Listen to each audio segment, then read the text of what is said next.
தற்போது நடைபெறுவது முழுமையான தாவேக ஆட்சி அல்ல. கடுமையாக காத்திரமாக இருந்தோம்.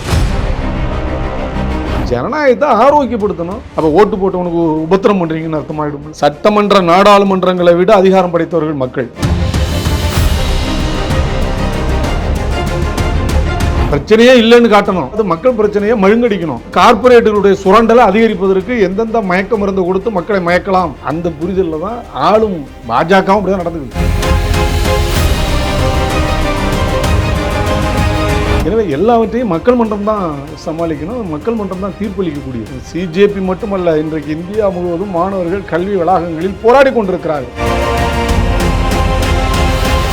நியாயத்தை பேசக்கூடியவர்கள் நாங்கள், மக்கள் பிரச்சனை பற்றி பேசக்கூடியவர்கள் நாங்கள். எல்லா இடங்களிலும் இடதுசாரி கருத்துக்கள் எதிரொலித்து கொண்டே இருக்கிறது. உலகம் முழுவதும் சிந்திப்பவர்கள்லாம் இடதுசாரிகள் தான். சமூகம் குறித்து மனிதனுடைய அந்த சுரண்டல், மனிதனை சுரண்டுகிற அந்த சுரண்டல் முறைக்கு மாற்றாக முற்போக்கான கல்வி, வேலைவாய்ப்பு இது குறித்து போராடக்கூடியவர்கள்லாம் இடதுசாரிகள் தான் என்கிற புரிதல், பொது புரிதல் இருக்கு.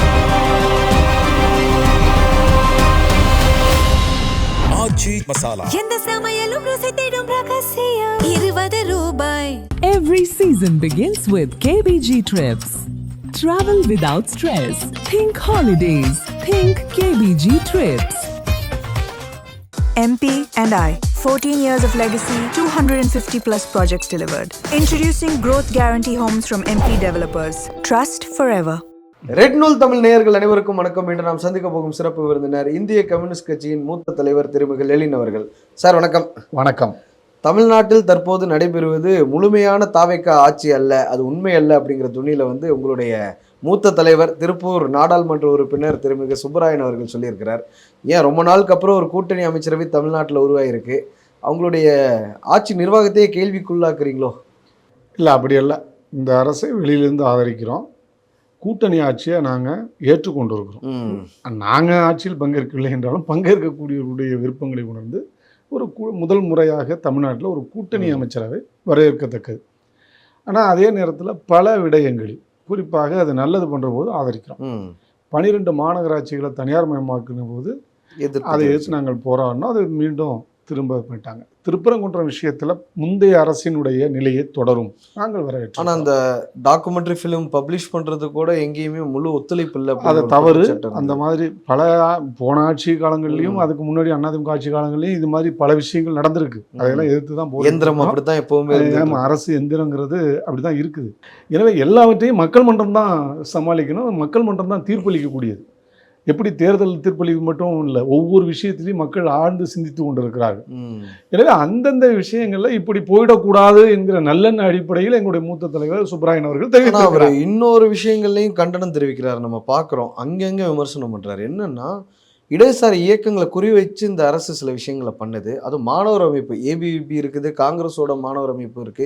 இத்தனை மாணவர் அமைப்பு இருக்கும்போது இடதுசாரிகளோட மாணவர் அமைப்பு மட்டும் நீங்க ஏன் குறிவைக்கிறீங்கிற ஒரு கேள்வியையும் அது இங்கே மட்டும் இல்லைங்க, உலகம் முழுவதும் சிந்திப்பவர்கள்லாம் இடதுசாரிகள் தான். சமூகம் குறித்து மனிதனுடைய அந்த சுரண்டல், மனிதனை சுரண்டுகிற அந்த சுரண்டல் முறைக்கு மாற்றாக முற்போக்கான கல்வி, வேலைவாய்ப்பு இது குறித்து போராடக்கூடியவர்கள்லாம் இடதுசாரிகள் தான் என்கிற புரிதல், பொது புரிதல் இருக்கு. அந்த புரிதலில் தான் ஆளும் பாஜகவும் அப்படிதான் நடந்துக்குது. பாஜக நடந்துக்கிறதுன்னு என்னால புரிஞ்சுக்க முடியாது தோழர். உங்களுக்கு நேர் எதிரி. அதனாலதான் சொல்றோம், அதனாலதான் அதை கண்டிச்சோம். கண்டிச்சது கூட திரும்ப பெறப்பட்டிருக்கு. பாஜக திரும்ப பெறல. ஆனா இது தவறுன்னு அந்த துறை வாரியான பாஜக திரும்ப பெற மாட்டாங்க. என்ன அடிப்படைன்னு உங்களுக்கு தெரியும். 2019 நீங்க நாடாளுமன்றத்தில் பதவி ஏற்றுக்க போறீங்க. இந்திய கம்யூனிஸ்டும் சரி, மார்க்சிஸ்ட் கம்யூனிஸ்ட் கட்சி நாடாளுமன்ற உறுப்பினர்களும் சரி, எல்லா மாநிலங்கள்லையுமே கம்யூனிஸ்ட்டை நாங்கள் துரத்திட்டோம், இன்னும் கேரளா மட்டும்தான் மிஸ்ஸிங்கிற ஒரு துணியில் அவங்க ஆப்போசிட்டில் இருக்கக்கூடிய எம்பிஸ் கத்துனாங்க. அவங்க இயல்பாகவே அந்த மைண்ட் செட் அப்படி தான் இருக்கும். ஆனால் இங்கே இருக்கக்கூடிய அரசாங்கத்துக்கு நீங்கள் ஆதரவு தெரிவிக்கிறீங்க. அப்படி இருந்தும் கூட இந்த மாதிரி விமர்சனங்கள் இல்லை. என்ன விஷயம்னா, உங்கள் கேள்வியிலேயே உலகம் முழுவதும் கம்யூனிஸ்ட் போயிடுச்சு அப்படின்னு அவங்க சொல்லிட்டு இருக்காங்க. ஆனால் பயப்படுறதும் அவங்க உலகம் முழுவதும் எங்களை பார்த்தான். இவர்களும் பயப்படுவது அதனால தான் சுதந்திர தின உரையில் தியாமோகி நக்சல்னு சொல்றாரு. பார்த்தீங்கன்னா இன்டலெக்சுவல் நக்சல்ஸ், அர்பன் நக்சலை பற்றி பேசினார். நக்சல்ங்கிறது ஒரு கிராமம், கிராமத்தையே நகர கிராமம்ங்கிறாரு. நகர இப்போ என்ன அறிவுஜீவி நக்சல்கள் என்ன வர்றாரு. ஏன் அதுக்கு வர்றாரு? ஏன் இந்த பயம்? அது புரிந்து கொள்ள வேண்டும். ஏன்னா பிரச்சனை இருக்கிறது. சிஜேபி மட்டுமல்ல, இன்றைக்கு இந்தியா முழுவதும் மாணவர்கள் கல்வி வளாகங்களில் போராடி கொண்டிருக்கிறார்கள். எல்லா இடங்களிலும் இடதுசாரி கருத்துக்கள் எதிரொலித்து கொண்டே இருக்கிறது. கல்வியை பொது பொது பொது கல்வியை அரசு தரணுங்கிற அந்த விடயமாக இருக்கலாம், அரசு நிதி ஒதுக்கீடு கல்விக்கு அதிகப்படுத்தணுங்கிற விஷயமா இருக்கலாம், வேலையில்லா திண்டாட்டம் அதனால் பாதிக்கப்பட்டிருக்கிற இளைஞர்களாக இருக்கலாம். இவர்கள் எல்லோரும் சிந்திக்கக்கூடிய ஒரு இடம் எதுன்னா இதில் தான் இருக்கு. அப்போ தனியார் மயத்தை பற்றி நாம் பேசுவதை விட இன்னைக்கு அவர்கள் அனுபவத்தால் எழுந்து பேசுகிறார்கள். பொதுத்துறை நிறுவனங்கள் தனியார் மயமானுச்சுன்னா அங்கே இருந்த இடஒதுக்கீடும் அற்று போகிறது. தங்கள் புரிதல் இருந்து சமூக நீதி இடஒதுக்கீடு எல்லாம் அற்றுப்போகிற இந்த காலத்தில் அதை எதிர்த்து போராடணும்னு வர்றாங்க. அது இடதுசாரி கொள்கை வழியில் நிற்க வேண்டிய தேவை வந்திருக்கிறது. அப்ப இது அவர்களுக்கு பயமுறுத்துது. ஏ அல்லது பி ஆட்சிக்கு வந்தா கவலைப்பட மாட்டாங்க. இப்ப சீஃப் செக்ரட்டரி இந்த விஷயத்த பண்ணாருங்கிற ஒரு குற்றச்சாட்டை நீங்க முன்வைக்கிறீங்க. அவர் தான் அந்த சுற்று சீஃப் செக்ரட்டரி இல்லது, துணை தான் ஜாயின்ட் டைரக்டர் சிந்தியா, அவங்க தான் உயர்கல்வித்துறையுடையது. அந்த சுற்றறிக்கை எடுத்தோம். அப்படி ஒரு சுற்றறிக்கை மேலெடுத்து மிக மிக தவறு. அதுதான் சொல்றோம். இப்ப இந்தியா முழுவதும் எல்லா மாநிலங்களுக்கும் ஒன்றிய உள்துறை அமைச்சகம் அனுப்பியிருக்கா, அப்படி அனுப்பப்பட்டதை இவங்க பணித்திருப்பார்களோ என்கிற சந்தேகங்கள் வந்ததுனால தான் அதை கடுமையாக காத்திரமாக எடுத்தோம். நேற்று முன்தினம் அதை வெளியிட்ட 17ஆம் தேதி 19ஆம் தேதி இங்கே நிர்வாக நடந்தது. கட்சி நிர்வாக கண்டன தீர்மானம் இயற்றினோம். அதுக்கு பிறகுதான் அது மட்டும் இல்ல, தீர்மானத்தோடு மட்டும் இல்லை, எங்களுடைய மாணவர் அமைப்பு அனைத்து இந்திய மாணவர் பெருமன்றம் முற்றுகையிட்டு போராட்டம். அவங்க அத்தனை பேரும் அரெஸ்டா இருந்தாங்க. அப்ப இது ரொம்ப தெளிவு. உடனடியாக அது தவறை உணர்ந்து இந்த அரசு அதை பெற்றுக்கொண்டது. அதே மாதிரி திண்டுக்கல் மாவட்டம் உங்களுக்கு தெரியும், அங்கே குஜிலிம்பாறை இடத்துல என்ன நடந்துச்சுன்னு ஒரு தாசில்தார், அந்த தாசில்தாரும் இப்போ கண்டனத்துக்குள்ளாகி கடைசி இந்த மாதிரி சம்பவங்கள்லாம் வாச்சாத்தி சம்பவத்தப்போ பார்த்துருக்குறோம். அதன் பிறகு ஒரு 30-35 வருடத்துக்கு பிறகும் இன்னமும் ஏன் கம்யூனிஸ்டுகள் குறிவைக்கப்படுறாங்க நீங்க நினைக்கிறீங்க? இல்ல வருங்க, ஏன்னா நியாயத்தை பேசக்கூடியவர்கள் நாங்க, மக்கள் பிரச்சனையை பற்றி பேசக்கூடியவர்கள் நாங்க. பிரச்சனையே இல்லைன்னு காட்டணும் ஒண்ணு, ரெண்டாவது மக்கள் பிரச்சனையை மழுங்கடிக்கணும், மூணாவது கார்பரேட்டுகளுடைய சுரண்டலை அதிகரிப்பதற்கு எந்தெந்த மயக்க மருந்து கொடுத்து மக்களை மயக்கலாம் என்று கங்கணம் கட்டுகிற ஒரு ஊடகத்துறை வந்திருக்கு. தொடர்பா இல்ல மெயின் ஸ்ட்ரீம் ஊடகமே அதுதான். நீங்க மெயின் ஸ்ட்ரீம் ஊடகத்தின் மீது எனக்கு காத்திரமான எதிர்ப்புணர்வு உண்டு. காரணம் என்னன்னா முழுக்க மக்கள் பிரச்சனையை அது பேசுறது இல்லை, சென்சேஷனல் இஷ்யூ மட்டும் தான் எடுக்குது. ஏதோ சமூக ஊடகங்கள்ல நீங்க வர்றீங்க, ஒன்னு ரெண்டு நம்ம பேசுறோம். இல்ல என்னால புரிந்து கொள்ள முடியுது நீங்க சொல்றது என்ன மீன் பண்றீங்க அப்படின்னு. ஜனநாயகம் என்பது என்ன? ஜனநாயகம் என்பது ஊடகம். ஊடகம் ஊடாடி சென்று உண்மைகளை வெளிக்கொண்டு வர வேண்டிய ஒரு தர்மம். ஊடகத்துக்கு மிகப்பெரிய பொறுப்பு இருக்குங்க, அதைதான் எதிர்கட்சிகள் செய்யணும். ஆனா நீங்க சட்டமன்றத்துல கேள்வி எழுப்பும் போது கூட இது தொடர்பான ஒரு உரிய விளக்கம் உங்களுக்கு வந்ததா? எதுக்கு? துறை சார்ந்த சொல்லிட்டாங்களே நடவடிக்கை எடுக்கப்படும் சொல்லிச்சு. நீ தான் நேரலையில் சட்டமன்றம் வந்துகிட்டு இருக்குல்ல, தவறுதான். அதுக்காக அவர்கள் மீது நாங்கள் நடவடிக்கை எடுப்போம். இன்னொன்று, இப்போ அது திரும்ப பெறப்பட்டு விட்டது, உடனடியாக திரும்ப பெறப்பட்டு விட்டது. இது எதுக்கு நாங்கள் பதிவு பண்ணுறோம்னா, பின்பு இது மாதிரியான ஒரு நிலை வந்துடக்கூடாது. ஜனநாயகத்தில் 18 வயது நிரம்பியவர்கள் அரசியல் ஈடுபடலாம். ஆழம் பார்க்குதா? வாக்களிக்கிற இல்லை, ஆழம் பார்க்கல, வாக்களிக்கிற உரிமை இருக்கு. அவங்க தான் ஓட்டடித்து உங்களுக்கு வந்திருக்கீங்க, அந்த ஜென்சிலங்கிறது தானே. அப்ப ஓட்டு போட்டு உனக்கு உபத்திரம் பண்றீங்கன்னு அர்த்தமாயிடும்ல. இப்ப எங்களுக்கு மட்டும் இல்லது பிரச்சனை, உங்களுக்கும் இருக்கிறது, எல்லாத்துக்குமே இருக்கு. அப்ப ஜனநாயகத்தை ஆரோக்கியப்படுத்தணும். ஜனநாயகத்துல நீங்க விவாதத்தை வடிவமைக்கணும். விவாதங்களை இன்னும் சொல்ல போனா உள்வாங்கி கேட்கிற ஒரு அரசாக இந்த அரசு மாறணும். அப்ப டயலாகை நீங்க நிறுத்தினீங்கன்னாக்கா அது எதை நோக்கி செல்லும்? இந்த 100 நாள் ஆட்சிங்கிறத நீங்கள் எப்படி பார்க்குறீங்க? அதே மாதிரி சட்டமன்ற நிகழ்வுகளை நீங்கள் எப்படி பார்க்குறீங்க? ஒரு பக்கம் ஆளுங்கட்சி ரீல்ஸ்க்காக இந்த விஷயத்த பண்ணுறாங்க அப்படின்னு எதிர்க்கட்சி தரப்புலேருந்து, பிரதான எதிர்க்கட்சி தரப்புலேருந்து ஒரு குற்றம் சுமத்துறாங்க. இன்னொரு பக்கம் மக்கள் பிரச்சனை பெரிய அளவில் சட்டமன்றத்தில் பேசப்படுறது இல்லைங்கிற ஒரு கன்சர்னை வெளிப்படுத்துறாங்க. நீங்கள் எப்படி பார்க்குறீங்க? இல்லை, இந்த சட்டமன்றம் இருவருக்குமான சண்டைகள் தான் அதிகமாகுது. சட்டமன்றம் என்னன்னா, கடந்த காலத்தில் எல்லாமே செஞ்சுட்டோம் அப்படின்னு சொல்லிக்கிட்டு அவங்களுடைய நிலை அது ஏற்புடையதல்ல. மக்களே அதனால தான் வாக்களித்து எதிர்த்து வாக்களித்து விட்டார்கள். அவங்கள ஆட்சி பொறுப்புக்கு மீண்டும் வரல. அப்ப இந்த பிரச்சனைகளை எல்லாம் காஸ்மாட்டிக் இது மாதிரி பண்ணி மக்களே ஒரு தீர்ப்பு கொடுத்ததுக்கு அப்புறம் கடந்த ஆட்சியை குறை சொல்லி ஒன்றும் இல்லை. எனவே அதை நம்ம இது பண்ண முடியாது. இப்போ இந்த ஆட்சி அதே வழியில போய்விடக்கூடாது. அந்த ஆதங்கத்துல தான் எங்களை போன்ற கட்சிகள், மக்கள் நல்ல அக்கறையோடு இருக்கக்கூடியவர்கள்லாம் பேசுகிறோம் சட்டமன்றத்தில் முதல் முறையா. இதுக்கு முன்னாடி நேரலையை கொண்டு வரல அவங்க, அல்லது நேரலை என்பது என்னது பிட்டா போட்டு இருப்பாங்க, அதுதான் இருந்துச்சு. முதல்ல இந்த நேரலையா கொண்டு வந்தது வரவேற்புக்குரியது. ஏன் திராவிட மாடல் அதை செஞ்சிருக்கலாம்ல? நாடாளுமன்றத்துல நீங்க பேசுற திராவிட கட்சியில் பேசுற எல்லாம் வந்திருக்கு, ஏன் அதுல உங்களுக்கு தயக்கம்?